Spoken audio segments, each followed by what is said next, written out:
రామచంద్రమూర్తి సీతాదేవిని అరణ్యానికి తీసుకెళ్ళడానికి ఒప్పుకున్నాడు. సీత కొన్ని ధర్మాలు చెప్పింది రామచంద్రమూర్తి. కౌసల్యాదేవిని తీసుకోపోకుండా మీరేమంటే దశరథ మహారాజ్ సేవ చేసుకుంటూ భర్త దగ్గరే ఉండాలన్నారు కదా, నా విషయంలో ఎట్లుండమంటారు? నేను కూడా భర్త సేవ చేసుకుంటూ ఉండాలి కదా అని చెప్పింది. స్త్రియం పురుష విగ్రహం. మా నాయనగారు మగవాడు అనుకొని నీకు ఇచ్చి పెళ్లి చేశాడు, కానీ నువ్వు పురుష రూపంలో ఉండేటువంటి స్త్రీవని తెలుసుకోలేకపోయినాడు, ఇంత పిరికివాడివా నువ్వు అని అడిగిందనమాట. రాములు వారు చాలా లోతు మనిషి, అంత బయటపడేవాడు కాదు, చాలా లోతు. సముద్రయువగా అంభీర్యే ధైర్యే నహిమవానివ. ఆ మాట సీత అనేటువంటిది. సరే సరే సీత బయలుదేరి అన్నాడు. దాన్ని మింగేశాడు అనమాట ఆ మాటని. ఆమె ఏదో పాపం తొందరలో అనేసింది, ఆమె కూడా అనాల్సినవి కాదు. సరే బయలుదేరు, నేను కాపాడాల్సిన బాధ్యత నాకు ఉంది కదా, బయలుదేరు అన్నాడు. గుర్తుపెట్టుకోండి, ఇదే వాక్యాన్ని రామాయణం ఆఖరిలో చెప్తాను నేను. మళ్ళీ 14 సంవత్సరాలు అయిన తర్వాత ఎంత లోతు మనిషి రాములు వారంటే, 14 సంవత్సరాల అరణ్యవాసం అయిపోయిన తర్వాత మరలా రాములు వారు తిరిగి వచ్చి రావణ సంహారం అయిపోయిన తర్వాత పట్టాభిషేకం చేసుకున్న తర్వాత శయన మందిరంలోకి వెళ్ళారు వీళ్ళిద్దరూ. ఎంత లోతు మనిషో చూడండి రాములు వారు. శయన మందిరం లేకపోయిన తర్వాత సంతోషంతో సీత, అంటే ఇన్ని రోజులు కష్టపడి వచ్చింది కదా, ఎన్నో కష్టాలకు ఓర్చి వనవాసం అంతా అయిపోయి మరలా సామ్రాజ్యం వచ్చి పట్టాభిషేకం చేసుకుని సంతోష సమయంలో శయన మందిరంలో రామచంద్రమూర్తి దగ్గర ఉందట. ఇన్ని రోజులకు మన కష్టాలన్నీ తొలగిపోయినాయి, ఈ రోజు రాత్రి మనం హాయిగా సుఖాన్ని అనుభవించవచ్చు అన్నదట సీత. అప్పుడు అడిగాట రాములు వారు దీనికి సమాధానం అక్కడ చెప్పాడు. మా వల్ల మీకేం సుఖం వస్తుందిలే, స్త్రియం పురుష విగ్రహం అన్నాడు. స్త్రియం పురుష విగ్రహం అంటే మనం మాట్లాడుకునే భాషలో మాట్లాడాలంటే నువ్వేం ఆడంగిలవాడివా అంటాం చూడు, అది ఆమె అన్నది. ఆమె అనాలని కాదు పాపం అన్నది.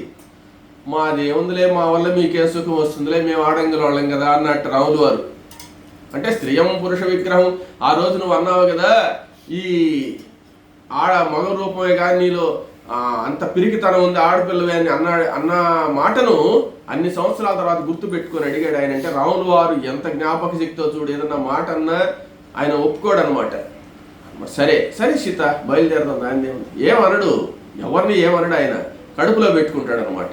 కాబట్టి ఆ సీతాదేవి కూడా సిద్ధురాలేదు. ఆమె దగ్గరికి వచ్చి రాములు వారి దగ్గరికి బయలుదేరమన్న పాట. రామ నువ్వేమన్నా అనుకున్నావా, నేనేదో మాట్లాడేసానంటే వాళ్ళేదాని సీత, నేను అవన్నీ మామూలు, అవన్నీ ప్రణయ కలహాలు ఏదో అనుకుంటూ ఉంటాను, దాన్ని ఏముంది అంటుంటారు. నువ్వు నా దగ్గరికి రాలేదనేటువంటి, నిన్ను తీసుకోపోలేదనే బాధతో అన్నావే కానీ నిజంగా నువ్వు అనాలనేం అనలేదు కదా, ఏం పర్లేదు కానీ సిద్ధంగా అన్నాడు. ఆమెను సీతాదేవితో ఏం చెప్పాడంటే రామచంద్రమూర్తి, సీత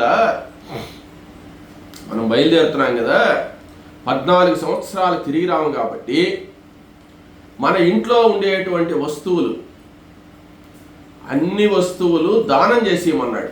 మనం వచ్చేటప్పటికి అన్నీ చెడిపోతాయి కాబట్టి బ్రాహ్మణులను ఇంకెవరినన్నా పిలిచి నీకు ముఖ్యమైన వాళ్ళందరికీ కూడా దాన ధర్మాలు చేసుకో అని చెప్పాడు. తరువాత లక్ష్మణస్వామితో కూడా ఏం చెప్పాడంటే, లక్ష్మణస్వామి దివ్యాస్త్రాలు ధరించి సిద్ధమైపోయి ఉన్నాడు. వాళ్ళమ్మ దగ్గరికి పోయి వాళ్ళమ్మ చెప్పినా వినడు. ఇంకా రాముల వారితో కూడా ఉండాల్సిందే, వదిలిపెట్టి ఉండలేడు అనమాట. లక్ష్మణుడిని చూడకుండా రాముడు కూడా ఉండలేడు. కాబట్టి లక్ష్మణస్వామి సిద్ధమైపోయినాడు రాముడికి సహాయంగా ఉండేదానికి. దివ్యాస్త్రాలు ధరించిన తర్వాత లక్ష్మణస్వామితో కూడా ఏం చెప్పాడంటే, నువ్వు దాన ధర్మాలు చేసుకొని ఆయన ఒక అరణ్యవాసం పోయి 14 ఏళ్ళు ఉండాలంటే దానికి తగిన శక్తి మనకు కావాలంటే ధర్మం చేయాలా, దానం చేయాలా అని చెప్పాడు. ఇదే యాత్రాదానం అంటారనమాట, దాన్ని చేస్తున్నాడు. తర్వాత లక్ష్మణస్వామి కూడా అనేకమైనటువంటి దాన ధర్మాలు చేసుకున్నాడు. ఆ భార్య అయినటువంటి ఊర్మిళ కూడా వస్తానన్నది. ఊర్మిళ నువ్వు వద్దు, అక్కడ నువ్వు రావడానికి లేదన్నాడు. అంతే. లక్ష్మణస్వామి సిద్ధాంతం వేరుగా ఉంటుందన్నమాట, రాముల వారి మాదిరి కాదు. రాముల వారు ఏం ఆలోచిస్తాడంటే సీతాయాశ్చరితం మహతు, ఊరికే సీతతో అన్నాడే కానీ నువ్వు వద్దని. సీత లేకపోతే కథే ఉంది అక్కడ, కాబట్టి సీత వల్లే ఈ కథ అంతా జరగాలని రాముల వారికి తెలుసు, అందువల్ల ఆయన రమ్మన్నాడు. సరే, ఇంకా రామచంద్రమూర్తి ఏం చేస్తున్నాడంటే సీతాదేవి ఒకవైపు, లక్ష్మణస్వామి ఒకవైపు, రామచంద్రమూర్తి ఒకవైపు దాన ధర్మాలు చేయడం ప్రారంభించారు. ఇంకా అవన్నీ ఉన్నవన్నీ దానం చేసేసి పోవాలా, 14 సంవత్సరాల తర్వాత వచ్చిన తర్వాత అప్పుడు చూద్దాంలే అని చెప్పి చేస్తున్నారు. చేసేటప్పుడు ఈయన ఏం చేశాడంటే వశిష్ఠ మహర్షి యొక్క కుమారుడు ఉన్నాడు. ఆ వశిష్ఠ మహర్షి యొక్క కుమారుణ్ణి సుయజ్ఞుడు అని పేరు ఆయన. ఆ సుయజ్ఞుడిని, సుయజ్ఞుడి భార్యను పిలిపించాడు. పురోహితులు కదా, ఆ పురోహితులకు సంకల్పం చేసి తన దగ్గర ఉండేటువంటి రత్నాలు, తర్వాత అత్యధికమైనటువంటి ఆభరణాలు, అమూల్యమైనటువంటి ఆభరణాలు, ధనాలు, ఇవన్నీ కూడా ఆ పురోహితుడికి ఇచ్చేశాడు. సీతాదేవి ఏం చేసిందంటే తన దగ్గర ఉండే విలువైన ఆభరణాలు కావచ్చు, ఇవన్నీ కూడా ఎన్నో ఆభరణాలన్నీ ఉంటాయి కదా, రాజులు కదా, అవన్నీ కూడా సుయజ్ఞుడి భార్యకి ఇచ్చింది. తర్వాత వాళ్ళకి చాలా ఇచ్చి ఇంకా మిగిలినటువంటివన్నీ కూడా అక్కడ ఉండేటువంటి బ్రాహ్మణులు, ఇంకా బీదసాదలు వచ్చినటువంటి వాళ్ళకంతా ఇస్తున్నాడు. తర్వాత కౌసల్యాదేవిని అనుసరించి ఉండేటువంటి చాలామంది బ్రాహ్మణులు ఉన్నారు, చాలామంది ఆమె సేవ చేసే వాళ్ళందరూ ఉన్నారు. వాళ్ళందరికీ కూడా దాన ధర్మాలు చేస్తున్నాడు. అంటే విపరీతంగా దాన ధర్మాలు చేస్తున్నాడు రామచంద్రమూర్తి. అంటే తన దగ్గర ఉండేటువంటిదంతా ఇచ్చేసి వెళ్ళిపోతే 14 సంవత్సరాల తర్వాత వచ్చిన పాటు మళ్ళీ సంపాదించుకోవచ్చు అనుకుంటున్నాడు ఆయన. ఇస్తుండే సమయంలో అక్కడ ఒక విశేషం జరిగింది.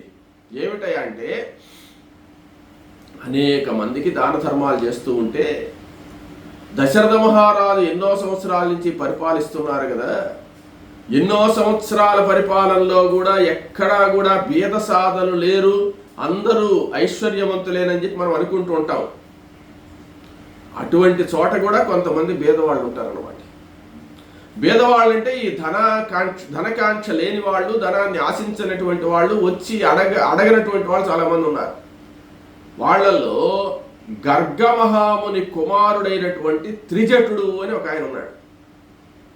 ఆ త్రిజటుడు అనే ఆయన ఆ సరయూ నది ప్రాంతాల్లోనే ఒక ఆశ్రమం నిర్మించుకొని ఉంటున్నాడు.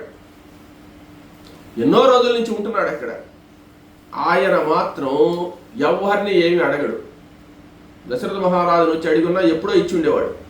ఆయన ఎవరిని ఏం అడగకూడదు, మన కష్టంతో మనం బ్రతకాలని చెప్పి ఆయనకి చాలామంది పిల్లలు ఉన్నారు, ఒక 7-8 మంది పిల్లలు ఉన్నారు అన్నమాట. ఆయన ఏం చేసేవాడంటే ఒక గడ్డపార తీసుకుని, ఒక గొడ్డలు తీసుకుని నేరుగా అరణ్యానికి వెళ్ళి, అరణ్యంలో ఇప్పుడు మనకి ఏం కావాలి, ఆహారమే కదా. నువ్వు ఎంత సంపాదించినా 1,000,000 విద్యలు కూటి కొరకే కదా. కాబట్టి ఈ అన్నం కోసంగా ఇదంతా సంపాదించి వాళ్ళను వీళ్ళను పోయి అడగాల్సిన అవసరం ఏముంది మనకు అని చెప్పి ఆయన ఏం చేసేవాడంటే ఒక గడ్డపార, గంప, ఈ గొడ్డలి తీసుకొని రోజు పొద్దున్న లేచి అడవికి పోయేది. బోలెడు అడవి ఉంది, భగవంతుడు ఇచ్చింది. ఆ అడవిలో కాయలు ఉంటాయి, కూరలు ఉంటాయి, గడ్డలు ఉంటాయి, అవన్నీ ఉంటాయి కదా. అవన్నీ తవ్వుకొని వచ్చుకునేది, ఇంట్లో ఒక గంప నిండా పెట్టుకునేది. ఇంకా మనం స్నానం చేయడానికి నీళ్లు అంటే సరయూ నదిలో నీళ్లు ఉంటాయి. వేడి నీళ్లు కాచుకోవాలంటే కట్టెలు బోలెడు ఉన్నాయి. ఆ స్నానానికి కావాలంటే కట్టెలు నీళ్లు కాచుకునేది, లేకపోతే సరయూ నదిలో స్నానం చేసేది వాళ్ళ ఇష్టం. ఆహారాన్ని ఈ గడ్డలు, కూరలు, పండ్లు ఇవే తెచ్చిపెట్టి గంపలకు పెట్టేసుకుని ఆయన వాటిని పిల్లలకు పెడుతూ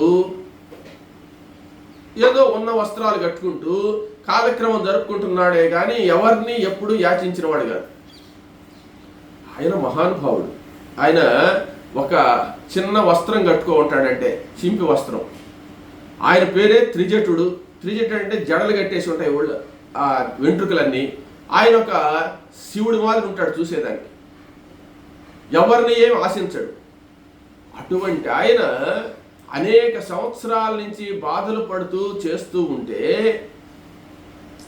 భార్య ఒకసారి అన్నదట, భార్య బిడ్డలు అందరూ అన్నారు, ఎప్పుడైనా పోయి దశరథ మహారాజుని అడగచ్చు కదా అంటే, మనం ఎవరిని అడగబలేదు, మన కష్టాల్ని తీర్చేటువంటి భగవంతుడే మన కష్టాన్ని ఆలోచించుకొని మనం చేసే తపశ్శక్తి వల్ల, మనం చేసేటువంటి జపం వల్ల భగవంతుడు మన కష్టాన్ని తెలుసుకొని మన వాళ్ళని ఆశీర్వదించాలి, కానీ మనం పోయి అడిగేది ఏంది అని ఆయన వచ్చేవాడు కాదు.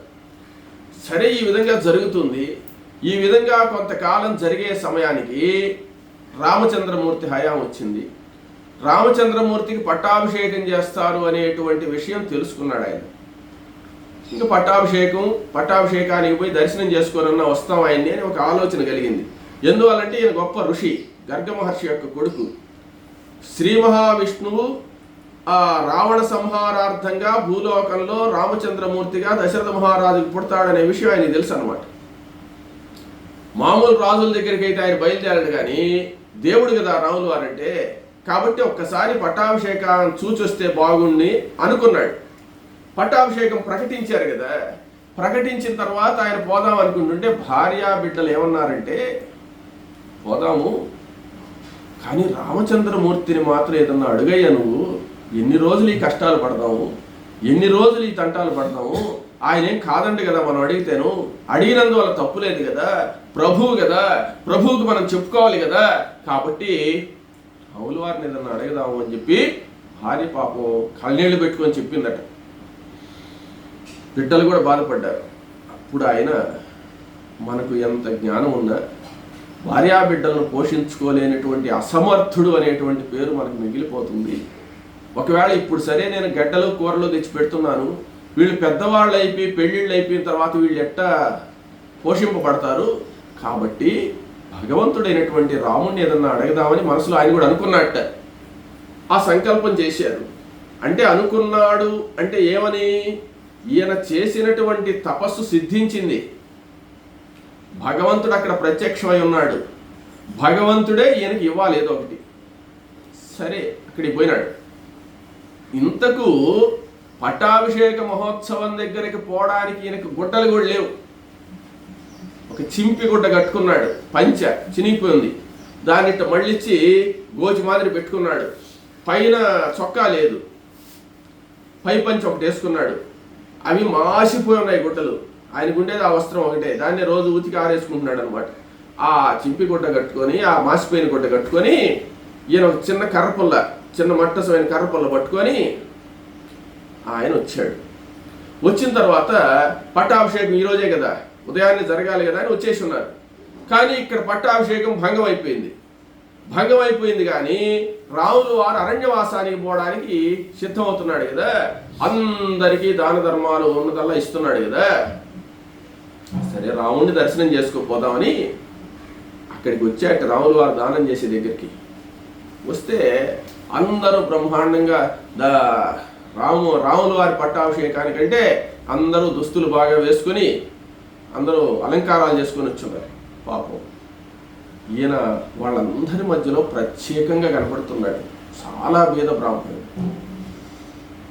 రాముల వారు అంతమందిలో గుర్తుపట్టేట ఇది. అది భగవంతుడి యొక్క అనుగ్రహం అంటే. ఆమెను అందరిలో గుర్తుపట్టి త్రిజట మహర్షి రాయండి అన్నట్ట. అది రాముల వారిలో ఉండే గొప్పతనం. ఆమెను ఆయన పిలవగానే సంతోషం. అంటే ఆయన అడగగానే ఆయన గుర్తుపట్టి పిలిచాడు. అది భగవంతుడే నన్ను పిలవాలా అనే కోరిక ఆయనకు ఉంది కదా, అది జరిగింది అక్కడ. రాండి అనగానే పోయినాడు. పోగానే నమస్కారం చేసేట రాముల వారు. నమస్కారం చేసి, చూడండి, ఈ అలంకారాలు చేసుకున్న వాళ్ళను, ఆర్భాటాలు ఉండేవాళ్ళు రాముల వారు గమనించలే. అక్కడ ఒక పిచ్చోడి మాదిరుండి ఆయనలో ఉండే తపశ్శక్తిని గమనించాడు. అది ఆ విష్ణువుకు ఉండేటువంటి పేరేందంటే భావగ్రాహీ జనార్దన. వాడి శరీరాన్ని చూడ్డు, వాడిలో ఉండే భావాన్ని చూస్తాడు. శరీరం అనేది ఎప్పుడైనా నశించిపోయేదే. ఏ రోజైనా మనం భౌతిక కాయాన్ని మరణిస్తే తగలబెట్టేస్తారు, అది కాదు ముఖ్యం. ఆ భౌతిక శరీరంలో ఉండేటువంటి మనసు, ఆ భౌతిక శరీరంలో ఉండేటువంటి జ్ఞానం, ఆయనకు ఉండేటువంటి భక్తి, దాన్ని గమనిస్తాడు భగవంతుడు. వెంటనే త్రిచర మహర్షి రండి అన్నాడు. ఆయన వచ్చాడు. రాగానే చిరునవ్వు నవ్వాట, ఒక హాస్యంగా. అంటే ఏందబ్బా అందరుంటే రాములు వారు ఈయన పిలుస్తున్నారు అన్నట్టు నవ్వుకుంటున్నారు అందరూ.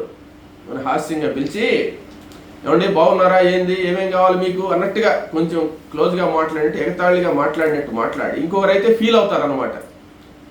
మామూలుగా కానీ అయితే ఆ సందర్భాన్ని బట్టి అందరికీ నవ్వు వచ్చేటట్టుగా ఎత్తరించుకున్నాడు రాములు వారు. ఇంకొకరైతే వెళ్ళిపోయి ఉండేవాళ్ళు. కానీ ఆయనే వెళ్ళిపోలే, వచ్చి నిలబడ్డాడు. నిలబడ్డ తర్వాత మీకేం కావాలి అన్నట్టు రాములు వారు. మీరు ఏది అనుగ్రహిస్తే అది కావాలన్నట్టేనా. ఓహో, ఏమో నీ మనసులో ఉండేది చెప్పులే, కొంచెం ఇష్టంగా ఉండేది ఏదైనా ఉంటే చెప్పు అన్నాడు. ఆవు కావాలి నాకు అన్నట్ట. నాకు ఒక్క ఆవును కానిస్తే నా బిడ్డలను పోషించుకోలేకుండా ఉన్నాను, ఆవు పాలు తీసి ఆ బిడ్డలకు ఆహారంగా ఇస్తాను, నాకు అంతకంటే ఏం పర్లేదన్నాడు. ఇప్పుడు రామచంద్రమూర్తి, త్రిజట మహర్షి, నీ చేతిలో ఆ కర్ర ఉంది కదా, ఆ కర్రను నీ బలమెంతో ప్రయోగించి విసిరి కొట్టు నువ్వు. అది ఎంత దూరం పోయి పడిపోతుందో ఆ మధ్యలో ఉండే ఆవులన్నీ నీవే. ఎన్ని ఆవులన్నా ఉండి, ఒక్క ఆవు ఉందో, ఈయన బలహీనంగా ఉన్నాడు మనిషి. నీ శక్తికి పరీక్ష ఇది. నువ్వు ఎంత దూరం అయితే ఆ కర్రను విసురుతావో, నీ చేతిలో ఉండే కర్రను, అది ఎంత దూరం పోయి పడిపోతుందో ఆ మధ్యలో ఉండేటువంటి ఆవులన్నీ ఎన్ని ఉంటాయి అన్నీ నీకేనన్నాడు. సరేనని చెప్పి ఆయన రామచంద్రమూర్తికి నమస్కరించి తన అదృష్టానికి, తన భగవంతుడి అనుగ్రహానికి పరీక్ష అనుకుంటూ ఆయన గోచి బాగా బిగబెట్టి ఆ కర్రనుగా బాగా గరగర గరగర తిప్పి కొట్టాడు, ఇసిరేసాట. ఇసిరేస్తే అది ఎక్కడ పోయి పడ్డదో తెలుసా? సరయూ నదీ తీరం దాటి వెళ్ళిపోయి అక్కడ పెద్ద ఆబోతు ఆపటెద్దు ఉంటే ఆపటెద్దు మీద పడ్డదట ఆ కర్ర. ఆపటెద్దు దగ్గర పడ్డది, ఎల్లనమాట. అది దాదాపు 1 యోజనం దూరం వెళ్ళిపోయింది. యోజనం అంటే దాదాపుగా 8 మైళ్ళ దూరం పడిపోయింది ఆ కర్ర. రామచంద్రమూర్తి సంతోషపడి, ఆ యోజనం దూరంలో ఉండే ఆవులన్నీ నీవేనయ్యా స్వామి, తోలి పంపిస్తాను, అన్నీ నీకే ఆవు, లక్షణంగా నువ్వు ఒక్క ఆవు కాదు, పాలు ఎన్ని ఆవులు కావాలన్నా తీసుకోమని చెప్పాడు. కొన్ని వేల ఆవులు వచ్చాయి దాంట్లో. అంటే ఈ 8 మైళ్ళ దూరంలో ఉండే ఆవులన్నీ ఆయనకే కదా వచ్చేది. తీసుకున్న పాట అప్పుడు ఆయన చెప్పాడు, రామచంద్రమూర్తి, త్రిజట మహర్షి, నేనేదో హాస్యానికి అన్నాను నిన్ను, నువ్వేం కోప్పడవు కదా అన్నాడు. నాకేం కోపం లేదు రామా, నీ దర్శనమే చాలు నాకు అన్నాడు. ఇప్పుడు రామచంద్రమూర్తి అక్కడ ఆసనం మీద కూర్చో ఉన్నాడు కదా, ఆయన లేచి వచ్చాట. లేచి వచ్చి ఆ త్రిజటుడిని మహర్షిని దగ్గరికి రమ్మని దగ్గరికి తీసుకొని కౌగిలించుకున్నట్టు అందరిలో. ఇంకా అంతకంటే ఆయనకి ఏం కావాలి ఐశ్వర్యం? కౌగిలించుకొని, ఎవరిని కౌగిలించుకోవాలా రాములు వారు? ఆ ఆంజనేయ స్వామిని కౌగిలించుకున్నాడు. ఇక్కడేమంటే త్రిజటుడిని కౌగిలించుకుంటున్నాడు. ఆ త్రిజటుడిని కౌగిలించుకొని, నాయన నీకు ఆవులు, ఒక ఆవును అడిగావు కాబట్టి ఇన్ని ఆవులు కావాలంటే అని తీసుకోమన్నాను, కానీ అది మాత్రమే కాదు, నీకు ఏ విధమైన సంపద కావాలన్నా, నీకు బంగారం కావాలన్నా, ధనం కావాలన్నా, వెండి కావాలన్నా, ధాన్యం కావాలన్నా, ధనం కావాలన్నా, ఏది కావాలనో, ఎంత కావాలంటే అంత ఎత్తుకోపో, నీకు ఇంకా జన్మలో ఇబ్బంది లేనంత ఐశ్వర్యాన్ని తీసుకోపోను అని చెప్పి అన్నాడు. ఇప్పుడు ఆయన ఏం చెప్పాడంటే, మీ దర్శనం, మీరు నన్ను దగ్గర తీసుకొని కౌగిలించుకున్నారే, దానికంటే ఈ ఐశ్వర్యాలన్నీ తక్కువే నాకు. మీ యొక్క ప్రేమ, మీ యొక్క ఇష్టం అనేటువంటిది నాకు లభించింది కాబట్టి ఇంతకు మించిన ఐశ్వర్యం నాకు లేదు. మీ అనుగ్రహం నా యందుంటే నేను ఎప్పుడూ ఐశ్వర్యవంతుడినే. కాబట్టి నాకు ఆవులు చాలు, నేనేం చేసుకుంటాను, ఈ బంగారాన్ని ఏం చేసుకుంటాను, ఈ నిధులు ఇవన్నీ కూడా నాకు ఎందుకు అనవసరంగా. కాబట్టి మాకు ఆహారానికి చాలా, నేను అగ్నిహోత్రాలు చేసుకునేదానికి, నేను దైవ పూజలు చేసుకునేదానికి ఆవు ఒక్క గోమాత చాలన్నాను. కానీ మీరు ఇన్ని ఆవులు ఇచ్చారు కాబట్టి నాకు చాలా సంతోషము, ఆవులు చాలు నాకని చెప్పి అన్నా. అంటే త్రిజటుడు ఏం తీసుకోలే. కాబట్టి ఇక్కడ మనం తెలుసుకోవాల్సింది ఏంటంటే, కృష్ణావతారంలో చాలా భేద స్థితిలో ఉండేటువంటి ఆ కుచేలుణ్ణి ఎట్టయితే ఆయన అనుగ్రహించాడో, రామావతారంలో ఈ త్రిజటుడు అనేటువంటి బ్రాహ్మణోత్తముని ఋషిని ఆ విధంగా రామచంద్రమూర్తి అనుగ్రహించాడు. వనవాసానికి పోయే ముందు మనం తెలుసుకోవాల్సింది ఏంటంటే, ఐశ్వర్యం అంటే భగవద్ అనుగ్రహమేను.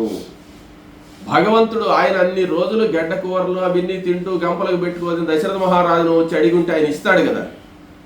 ఆయన అడగలే, ఈయన పోలే. ఇక్కడ రామచంద్రమూర్తి అనుగ్రహం, ఆయన తపస్సు పండింది, తపస్సు ఫలించింది. భగవంతుడే వచ్చి ఆయన అనుగ్రహించి ఆ కోరిక తీర్చాడు.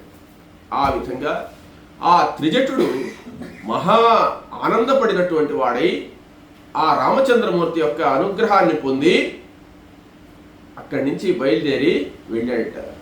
రామచంద్రమూర్తి ఇంకా మిగిలినటువంటి వాళ్ళందరికీ కూడా అనేక దాన ధర్మాలు చేసినటువంటి వాడై ఆ నగరవాసులందరికీ కూడా ఎన్నో రకాలైనటువంటివన్నీ కూడా ఇచ్చి ఆ సీతా లక్ష్మణ సమేతుడై బయలుదేరి నేరుగా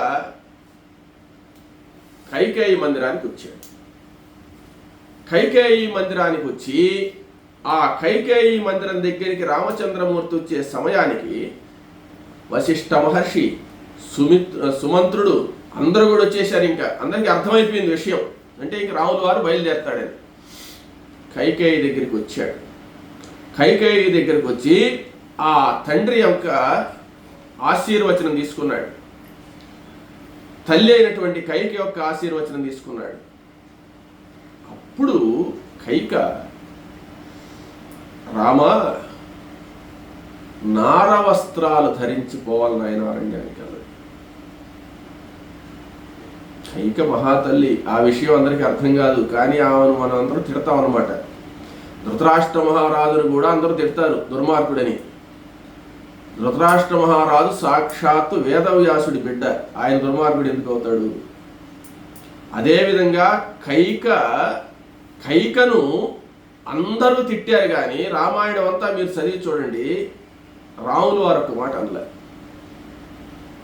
అంటే తిట్టాల్సిన వ్యక్తి రాముడే కదా, రాముడికే కదా అన్యాయం జరిగింది, కానీ రాముడు అనలే. ఎందువల్ల అనలేదంటే, రామో విగ్రహవాన్ ధర్మ, ధర్మమేందో ఆయనకు తెలుసు.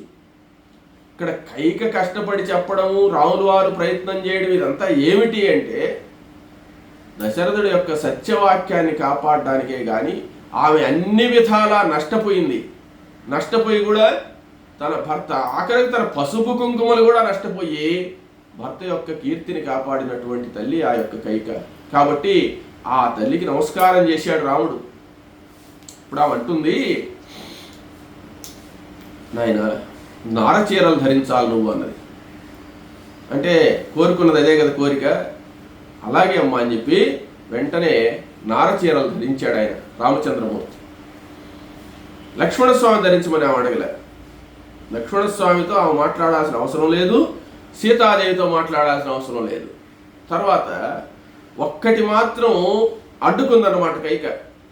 దశరథ మహారాజు ఏమన్నాడంటే, మీరు వెళ్ళేటప్పుడు అన్ని రకాలైనటువంటి ధనరాశులు, ధన సంపద, మీకు ఆహార పదార్థాలు అన్నీ బండ్లకి పెట్టి తీసుకోపోమన్నాడు ఆయన. కైక ఒప్పుకోలే. అవన్నీ తీసుకోపోవడానికి లేదు రామా అని చెప్పింది. దానికి దశరథుడికి కోపం వచ్చేసింది, సుమంత్రుడికి కోపం వచ్చింది, అడ్డం మాట్లాడుతుంది, ఏం ఎత్తుకోపోతే అని. నేను ముని వృత్తితో జీవించమని చెప్పాను 14 ఏళ్ళు, ఆ ముని వృత్తితో జీవించాల్సిందే కానీ ఏ పదార్థాలు, ఆహార పదార్థాలు తీసుకెళ్ళడానికి లేదు. మీరు కందమూల ఫలాదులు భుజిస్తూ ఉండాల్సిందే కానీ మునుల మాదిరి ఇక్కడి నుంచి తీసుకెళ్ళిపోయి నువ్వు బియ్యం బస్తాలు తీసుకోపోయి అక్కడ వంట వాళ్ళని పెట్టుకొని వండించుకొని తినే అవకాశాలు ఉన్నాయి. అది కుదరదు అని చెప్పింది. రామచంద్రమూర్తి కూడా ఒప్పుకున్నాడు, అమ్మా మనం ధర్మంగా అనుకున్న ప్రకారమే నేను నిర్వహిస్తానని చెప్పి ఆయన జటావల్కలధారి అయినాడు. ఆ తర్వాత ఏమంటే ఎలాంటి వస్తువులు ఎత్తుకోపోలేదు. రాములు వారి దశరథ మహారాజు ఏమంటే అన్ని ఆహార పదార్థాలు ఎత్తుకోపోయి తినమంటే ఆమె ఒప్పుకోలే, దాన్ని మాత్రం ఖండించింది.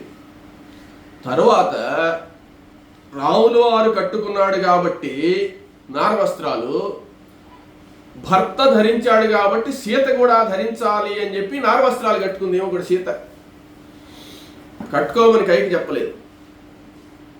అప్పుడు నారవస్త్రాలు ఆమె కట్టుకుంటుంటే గమ్మునుంది ఆమె.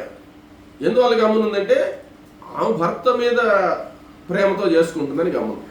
అప్పుడు ఆమె నారవస్త్రాలు తీసుకొని కట్టుకోలేక అవి చేతగాక ఆమె ఇబ్బంది పడుతుంటే అక్కడ ఉండేటువంటి ఆడవాళ్ళందరూ కూడా చాలా బాధపడుతున్నారట. చూడు నారవస్త్రాలు కట్టుకోముంది సీత ఎట్ట కట్టుకుంటుందని. అప్పుడు వశిష్ఠ మహర్షి చూసి, కైక నువ్వు కోరుకుంది రామచంద్రమూర్తిని జటావల్కలాలు ధరించమనే కానీ, జటావల్కలాదినాలు ధరించమన్నావే కానీ కైకే సీత సంగతి లేదు కదా, కాబట్టి సీత ఎందుకు కట్టుకోవాలి నారవస్త్రాలు, సీత కట్టుకోవాల్సిన అవసరం లేదు, సీత పట్టు చీరలే కట్టుకోవచ్చు అని వశిష్ఠుడు చెప్పాడు.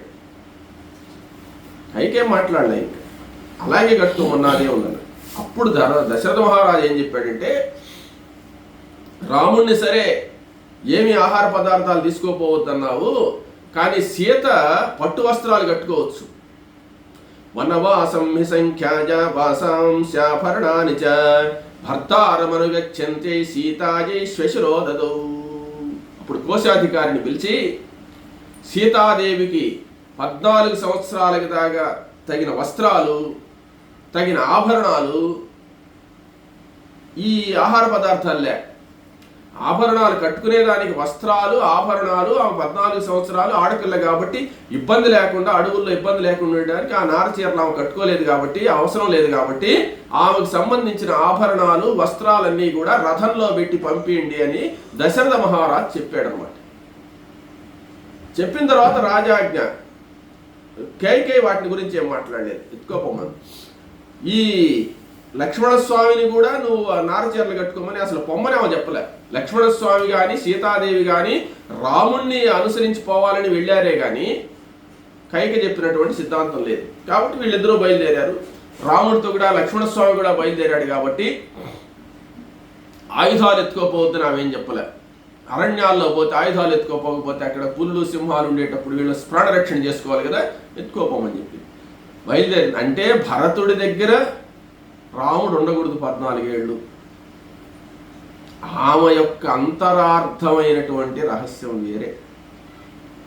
అది కానీ తెలుసుకుంటే మనం కైకి నమస్కారం చేస్తాం. అది రాముల వారికి ఒక్కడికే తెలుసు, ఇంకెవరికి తెలియదు, దశరథ మహారాజు కూడా తెలియదు. ఏమంటే దశరథ మహారాజు త్వరలో చనిపోతాడనే విషయం కైకి తెలుసు. ఆయన పుత్రశోకంతో మరణిస్తాడని చెప్పి తెలుసు ఆమెకి. పుత్రశోకం అంటే ఎటువంటి శాపం ఉందంటే, పుత్రుడు చచ్చిపోతే మరణిస్తే ఆ పుత్రుడి మరణాన్ని చూసి చనిపోవుగా కానీ శాపం ఉంది అక్కడ. కానీ అక్కడ చిన్న మార్పు, పుత్రశోకముతో మరణిస్తాడన్నప్పుడు పుత్రుడి కొరకు శోకిస్తూ శోకిస్తూ మరణిస్తాడని. కైక ఏమనుకుందంటే పుత్రశోకం అంటే ఏ విధంగా రావచ్చు, పుత్రుడికి హాని కలిగితే కదా బాధ వస్తుంది, కాబట్టి రాముణ్ణి దశరథ మహారాజు దగ్గర లేకుండా కానీ చేసేస్తే నా బిడ్డే ఉంటాడు ఇక్కడ, ఏదన్నా హాని కలిగితే నా బిడ్డకే జరుగుతుంది, అప్పుడు ఆ పుత్రశోకంతో ఆయన మరణిస్తాడనేటువంటి దానికోసం ఆమె ఆలోచించిందనమాట. ఏదన్నా జరిగితే, చెడ్డ పేరు వచ్చినా, అందరూ తిట్టినా, అందరూ అసహించుకున్నా నన్ను, ఏదైనా ఆపద జరిగినా, ఏం జరిగినా నా బిడ్డకు, కాబట్టి నా బిడ్డ నేను 10 మంది చేత చెడ్డ అనిపించుకున్నా నా భర్తకు హాని కలగకూడదు అని ప్రయత్నించినటువంటి మహాతల్లి కైక.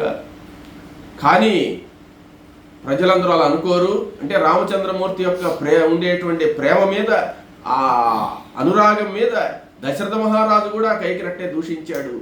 కానీ దూషించాల్సినటువంటి వ్యక్తి కాదు కైక. అక్క రామచంద్రమూర్తికి మాత్రమే తెలుసు ఆ విషయం అంతా, దేవతలందరికీ తెలుసు. అప్పుడు ఆ రామచంద్రమూర్తి